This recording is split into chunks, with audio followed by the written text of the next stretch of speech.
Education के tutorial number 1 of Photoshop में आप सबको खुशामदीद। इसके अंदर हम ये देखेंगे कि हम किस तरीके से डिज़ाइंस क्रिएट कर सकते हैं और एडोब फोटोशॉप है क्या बेसिकली। इसके लिए सबसे पहले आप एडोब फोटोशॉप पे आ जाए। ये इसके बारे में आपके पास लेआउट है। अगर आप ज़रा गौर करेंगे तो यहाँ पे आपको जो नज़र आ रही है ये साइड, ये सारी टूल बॉक्स है और ये उसके हर एक के अलग से समझ लें कि उन्होंने बनाए हुए हैं, जिसको आप अपनी आसान ज़ुबान में क्या कह सकते हैं कि अलग हर एक का एक टेम्पलेट सी बना दी कि ये आपने अगर कलर उठाने तो आपके ये, इसको हम बेसिकली हमारी जो है लैंग्वेज में हम इसको स्वेचेस कहते हैं, कलर्स कहते हैं और मुख्तलिफ चीज़ें इसके अंदर आती हैं। ये बेसिकली ये कहलाता पैनल कहलाते हैं। क्या कहलाते हैं? Panels. Panels for each and different things. आपने सबसे पहले फाइल न्यू बना लीजिए। अब इसका एक नाम रख लीजिए, फॉर एग्जाम्पल असाइनमेंट नंबर 1। अब इसके बाद आपकी ये फाइल की विड्थ है, कितने इंचेस में है विड्थ। आप इसको पिक्सल में भी कर सकते हैं, कॉलम्स में भी कर सकते हैं, मिलीमीटर, सेंटीमीटर, इंचेस। ये बहुत इंपॉर्टेंट है कि जब आप किसी की ग्राफिक्स बना रहे होते हैं तो वो ग्राफिक्स उसको पिक्सल में चाहिए। अगर इसकी पिक्सल कहेंगे तो almost 7 pixel are equal to 504 width. जैसे ही आपकी पिक्सल बढ़ी और ये चीज़ आपकी ऑटोमेटिकली उसके मुताबिक। अब बैकग्राउंड कलर आपका क्या होना चाहिए? आपका ट्रांसपेरेंट है। ट्रांसपेरेंट का मतलब है कि जिस भी जगह पे आप इसको रखेंगे वो उसके मुताबिक हो जाए। अगर आपने ये ट्रांसपेरेंट नहीं किया तो जहां पे आप अपनी फोटो लगाएंगे उसके पीछे बैकग्राउंड जो आएगा वाइट आ रहा होगा, वो जो सम टाइम में बहुत बुरा लगता है। बैकग्राउंड कलर अगर आपने किसी को खास बैकग्राउंड है कि ब्लू में देना है, येलो में देना है, तब आप इसको क्लिक कर सकते हैं तो वो उसके मुताबिक इसको करेगा। यहाँ पे एडवांस ऑप्शंस। एक बात याद रखिएगा, लोग इस चीज़ का ध्यान नहीं रखते कि जितने वो इमेजेस बनाते जाते हैं, जितने बड़ी तादाद में इमेजेस बनाते हैं, हर एक इमेज की उतनी ज़्यादा किलो बाइट्स होते हैं। जितनी बाइट्स ज़्यादा होंगी उतना इमेज हैवी होगा। अभी हमने इसको कुछ नहीं किया, सिर्फ एक बनाया तो इसकी 531.6 KB इसकी यूज्ड में है। जबकि अगर आप HTML की फाइल देखें तो वो 2 KB की, 4 KB की, PHP की 10 KB की फाइल होती है। आप उसको कंपेयर कर लेंगे एक HTML की फाइल और एक इसकी फाइल के अंदर कितना फ़र्क है। ये सेव प्रीसेट्स हैं कि रेजोल्यूशन क्या है, मॉड क्या है और इसका ये प्रीसेट्स क्या है। अब फॉर एग्जांपल आपको जितनी चाहिए, अब आप चाहते हैं जी 125 की चाहिए, आपको विड्थ हाइट आपको समझ लें कि 100 की चाहिए, विड्थ आपको डिपेंड करता है कि आपको क्या चाहिए। आपने एक कैनवस डिसाइड कर लिया, आपने उसके ऊपर ओके कर दीजिए, ये आपका कैनवस देगा। ये बेसिकली वो कैनवस है जिसपे आपको। अब दो सिचुएशंस हैं। ये वाकई वही साइज था, लेकिन अब इतने छोटे से साइज पे हम काम कैसे करें, ये एक चीज़ है। आपके सारे ये इनेबल हो चुके हैं, यहाँ से ये सारे टूल्स हैं, मैं इनके ऊपर बाद में डिस्कशन करूँगा। मैं पहले आपको इसको 100% है, यहाँ पे आपको नज़र आ रहा है, ये इसकी डॉक्यूमेंट का 36 किलो बाइट्स नज़र आ रही है और यहाँ पे आप इसको 500% ये बड़ा हो गया, साइज वही रहेगा। इसकी बाइट याद रखिए कि अगर आपने बड़ा ले लिया तो किलो बाइट चेंज हो गए। आपको और चाहिए, आप इसको 900% करके देख लें। अब आप मेरा ख्याल में काम करने में आसानी रहेगी। एक तो ये आपका ऑप्शन था। दूसरी बात ये है कि यहाँ पे एक हैंड टूल होता है। हैंड टूल का मकसद आपके ये कैनवस को पकड़ के आगे पीछे दाएं बाएं करने का होता है। हैंड टूल का मकसद क्या होता है कि आपने कुछ चीज़ पिक की है, आपने इसको साइड लाइन करना है और ये सब ट्रांसपेरेंट में हम काम कर रहे हैं या हम इसकी जो भी आपने उसके बैकग्राउंड लिया है या उसके अंदर की, आप इसको देखना चाहें, ये देखें कंट्रोल माइनस करेंगे। माइनस कौन से वाला? जहाँ पे 1 2 3 4 5 6 7 ऊपर लिखा हुआ है, ये कंट्रोल माइनस करेंगे तो ये आपका छोटा हो जाएगा। कंट्रोल प्लस करेंगे तो ये आपका बड़ा हो जाएगा जितनी आपको यहाँ। अब सबसे पहले यहाँ पे हम एक रेक्टेंगल सी बनाना चाह रहे हैं ताकि आप उसके मुताबिक काम कर सकें। सो एक रेक्टेंगल के लिए यहाँ पे आप देखेंगे कि ये मुख्तलिफ टूल्स हैं। इसमें रेक्टेंगल भी नज़र आ रही होगी आपको, इसमें आपको राउंड भी नज़र आ रहा होगा, इसमें एलिप्स टूल भी है, लाइन भी है और कस्टम शेप भी, मुख्तलिफ टूल्स। फॉर एग्जांपल मैं एक रेक्टेंगल लेना चाह रहा हूँ, ये मेरी रेक्टेंगल है।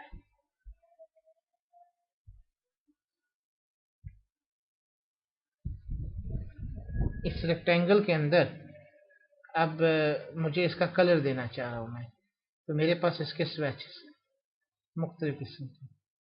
अब ये कलर टूल मेरे पास कलर के लिए यहाँ पे आपने देखेंगे कि ये दो कलर्स हैं।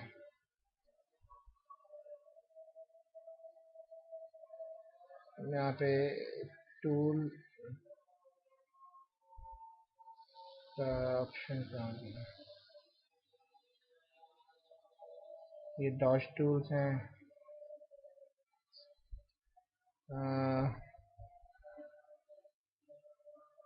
ये पेंसिल टूल्स हैं, यहाँ पे एक बकेट टूल है,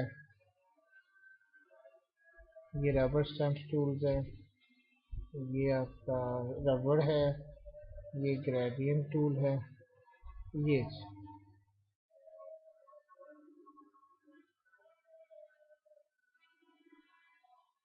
यहाँ पे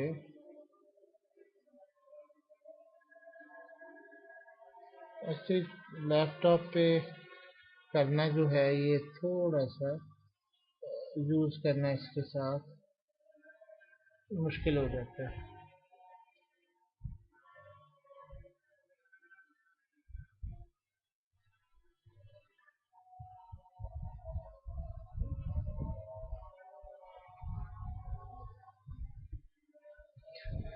अच्छा, यहाँ पे इसी तरीके से यहाँ पे ओके क्रिएट सर्कल है, ये एक सर्कल बन गया, सर्कल सॉरी ये एक रेक्टेंगल। अब आपको ये जो नज़र आ रहा है ना, पहली बात तो ये फटी हुई नज़र आ रही है बहुत ज़्यादा। इसकी वजह ये कि आपने इसका साइज़ लिया था बहुत इसका डिफरेंट, इसको आपने बड़ा करके जूमिंग में करके देख रहे हैं। अगर आप इसको थोड़ा सा रीसाइज विंडो टू फिट करेंगे तो ये बढ़ता जाएगा। जैसा मैंने आपसे कहा ये पिक्सल्स के अंदर काम हो रहा है।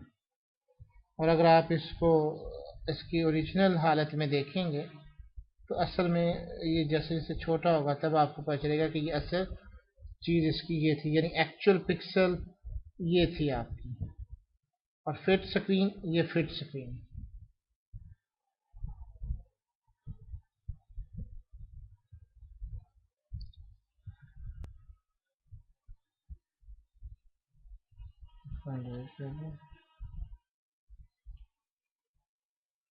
ये हमारा टूल है, इसी तरह से नज़र ही नहीं आ रहा, पेन टूल है, इसको द शेप रे बिफोर प्रोसेसिंग ओके, ये नीचे। अब ये जो असल फटने की वजह है वो मैं आपको बता चुका हूँ। जैसे आपने थोड़ा सा कम किया ये बिल्कुल आपको एग्जैक्ट उसके मुताबिक नज़र आया। जैसे इसे आप इसको प्लस करके देखते जाएंगे ये धब्बे आपको बढ़ते जाएंगे, पिक्सल्स बड़ी होती जाएंगी। सो डोंट वरी, आपकी असल लुक जो है वो एक ख़ास लम्हे पे जाके आपको सही कलर का नज़र आएगा कि ये इसकी चीज़। किसका साइज? इसका साइज अगर हमने इसको हेडर में लगाना है, इसके अंदर कुछ लिखना है कोई, ये आपका साइज हो गया है ना। ये एक यहाँ तक आपको अभी तो हम इसके अंदर कर रहे हैं, इसके अंदर हम इसको बैकग्राउंड में दे सकते हैं। ये अब बैकग्राउंड का हिस्सा बन गया, ये उठा नहीं सकती हैं आप। अगर आप इसको रेक्टेंगल में लेके आती हैं तो ये रेक्टेंगल बन जाएगी। अगर आप इसको बैकग्राउंड में करते हैं, हम इसको बैकग्राउंड के अंदर करते हैं। क्या जी इसकी शेप्स वगैरह, अभी इसके अंदर हमने बहुत कुछ सीखना है। अभी तो इसकी बहुत सारी प्रॉपर्टीज़ हैं जिसके अंदर हम इसको काम करेंगे, लेकिन अभी सिर्फ ये है कि अगर आपसे ये कहा जाए कि आप इसके अंदर कोई पिक्चर्स डिज़ाइन करना चाह रहे हैं, कोई डिज़ाइन, अब जैसे आप लिखना इसके अंदर लिखना चाह रही हैं, जो आपका बुनियादी मकसद है कि हमें एक लिखना चाह रहे हैं, और इसको फॉर एग्जांपल सेंटर में कर लें।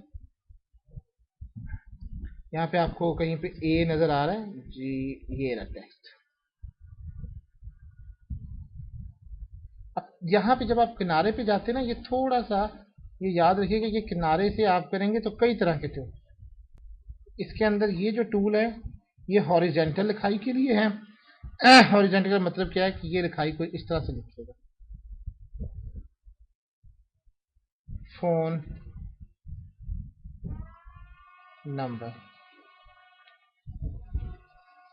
वंस अगेन ये साइज हमने बहुत छोटा लिया हुआ, अगर आप इसको ऐसे करेंगे देखेंगे कि यहाँ पे ये इतने साइज के ऊपर ये सेट है। आप उतना कैनवस बड़ा ले लें ना, आप उतना साइज बड़ा ले लें, उसको लंबाई ले लें, चौड़ाई ले लें, डिपेंड अपॉन योर सिलेक्शन। ये फोन नंबर था, और यहाँ पे जो टूल है वर्टिकल टॉप, इसका मतलब ये है कि आप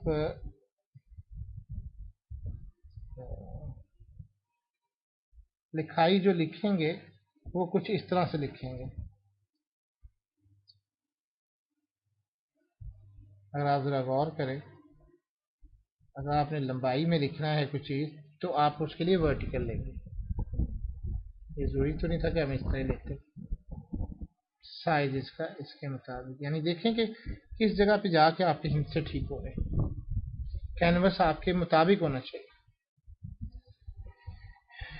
दूसरी चीज़ ये कि अगर आपने इसी तरीके से इसको थोड़ा सा बड़ा करना है, इसकी लिखाई के कलर्स को चेंज करना है, वो सब चीज़ें बाद के मसाइल से। अभी ये लेयर्स आपकी साथ साथ में आती है, जिसके ऊपर आंख बनी हुई है बंद करने के लिए, वो विजिबल नज़र नहीं आती। आप उसको क्लिक करेंगे वो लेयर वापस आ जाएगी, जिसको नहीं करेंगे वो वापस, जैसे इसको मैंने विजिबल किया तो ये बात है। अभी आपका काम ये कि आप इन पैनल को समझ लेंगे। यहाँ पे पैनल का मतलब जिसके ऊपर काम कर लिया उसके ऊपर आप उसको लॉक लगा सकते हैं। लॉक लगाने के लिए ये एक निशान बना हुआ है लॉक का, ये आपका अपना पैनल का। इसका मतलब है कि आप इसमें तब्दीली नहीं कोई कर सकते। आप हाँ जी, आप डिज़ाइन बहुत बड़ा हो जाता है ना, छोटी छोटी चीज़ें होती हैं। आपने एक काम किया, आप चाहते हो कि मैं एक और कर रहा हूँ, मुझे कोई ख़राब ना हो जाए, मैं इस लेयर के ऊपर कर रहा हूँ, मुझे डिलीट करना पड़े तो कहीं पिछला काम भी डिलीट ना हो जाए। तो जो आपने स्टेप बाय स्टेप काम करने हैं, वो काम परफॉर्म करने के बाद आपको चाहिए कि आप उस लेयर को ब्लॉक कर दें। अब फॉर एग्जांपल मैं यहाँ पे कुछ और लिखता हूँ या मैं कोई डिज़ाइन बनाता हूँ, तो मुझे ये फेयर नहीं होगा कि मुझे ये कोई काम करना था।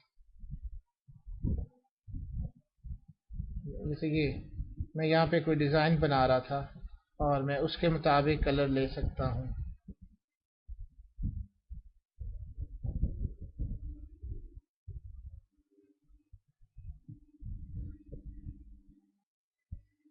अब मैंने अगर सबको इसको सिलेक्ट किया, डेल मार दिया, तो ये मेरा सिलेक्ट हो रहा है। ये नहीं हो रहा कि ये सारी खराब हो रही।